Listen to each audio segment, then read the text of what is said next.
এখানেই দাঁড়াবেন, আমরা অন্য পার্কিং এর ব্যবস্থা করছি ওদের জন্য। আমরা দেখছি আজকে মিটিং এ হয়েছে, কিন্তু এই বৃহস্পতিবার আসানসোল বাজার এলাকায় ঘুরে দেখেন রাজ্যের নগর উন্নয়ন মন্ত্রী অগ্নিমিত্রা পাল।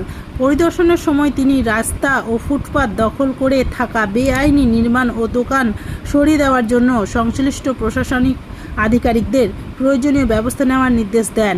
এছাড়াও জিটি রোডে নির্ধারিত বাসস্ট্যান্ডের বাইরে যেখানে সেখানে বাস দাঁড় করানো তীব্র অসন্তোষ প্রকাশ করেন মন্ত্রী। তিনি জানান এতে যানজট সৃষ্টি হচ্ছে এবং সাধারণ মানুষের চলাফেরার সমস্যার মুখে পড়তে হচ্ছে। তাই ট্রাফিক শৃঙ্খলা বজায় রাখতে নিয়ম মেনে বাস চলাচল নিশ্চিত করার নির্দেশ দেন। মন্ত্রী বলেন, শহরকে পরিচ্ছন্ন ও সুন্দর ও যানজটমুক্ত রাখতে প্রশাসনকে কঠোরভাবে আইন প্রয়োগ করতে হবে। বেআইনি দখল এবং ট্রাফিক বিশৃঙ্খলার বিরুদ্ধে নিয়মিত অভিযান চালানোর নির্দেশ দেওয়া হয়েছে।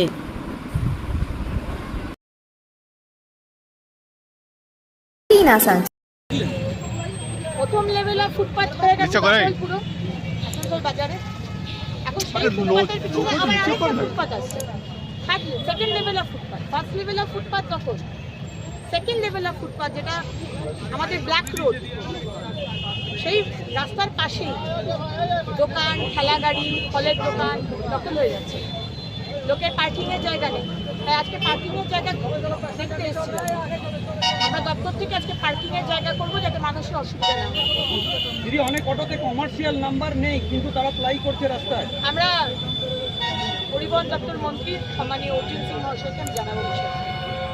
আর বাসগুলো টার্মিনাল থেকে বেরিয়ে এসে রাস্তায় দাঁড়িয়ে প্যাসেঞ্জার তুলছে, রাস্তায় ট্রাফিক জ্যাম হচ্ছে, করা যাবে না। বাস টার্মিনাসের ভেতরে প্যাসেঞ্জার তুলবেন, তারপর বাইরে আসবেন।